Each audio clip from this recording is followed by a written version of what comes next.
Welcome. It's so good to be with you on this Wednesday as we get together for a little midweek Bible study and devotional time. So glad that you've taken some time out of your week to join us today to do just that and to dig into God's Word and hopefully be uplifted and encouraged today.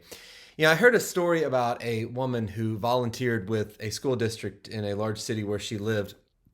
And specifically, she was helping tutor children who were forced to miss school due to illness. And so one day she was given a name, as is often what happened. She would be given a name of somebody she needed to help, of a young child she needed to help. And this time in particular, she was given a name and a hospital room that she needed to go to visit this child. And the written instruction that she was given from the teacher was, okay, we're studying nouns and adverbs in his class right now, and I'd be grateful if you could help him understand them so he doesn't fall too far behind. That was the instructions that she was given. Well, when the woman arrived at the hospital room, she was kind of surprised to see the child in the condition that he was in, because he was very badly burned and he was lying there in the bed in what seemed to be great pain and just kind of overwhelmed by all of this and the little child and what he was going through, the young boy and what he was going through.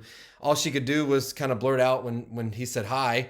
And she just said, "I've been sent by your school to help you with nouns and adverbs." That's like the only thing she could get out at first. And eventually they began to talk, and she began to sit down and to try and teach him. And she ended up working with him for quite some time. But after she left, and even while she was working with him, she just couldn't shake this feeling of almost foolishness, as she was thinking to herself, what good are English lessons and grammar lessons to a boy in his condition and going through what he was going through.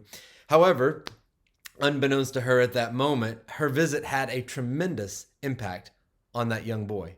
Before seeing this woman come in, the boy had been slowly deteriorating, but after her visit, he seemed to almost find this newfound will to live, working with therapists and eating meals and responding to treatments. And later the boy explained, "I had just about given up, assuming that I was going to die. But when this teacher came, I realized that I was going to be all right." He said, after all, they wouldn't send someone to work on nouns and adverbs with a dying boy, would they? What this woman shared about grammar was of relative benefit to the boy in the grand scheme of things, right? But the hope that she brought to his life made all the difference. It ended up saving his life, because hope truly is a powerful thing, isn't it? Even when nothing else seems to matter, just a little glimmer of hope can give us strength at times when nothing else can. And they say that as the famous atheist Jean-Paul Sartre drew close to his death, he fought against despair, insisting that he would die in hope. But he also acknowledged this one fundamental truth. He said, hope needs a foundation. And that's true, isn't it?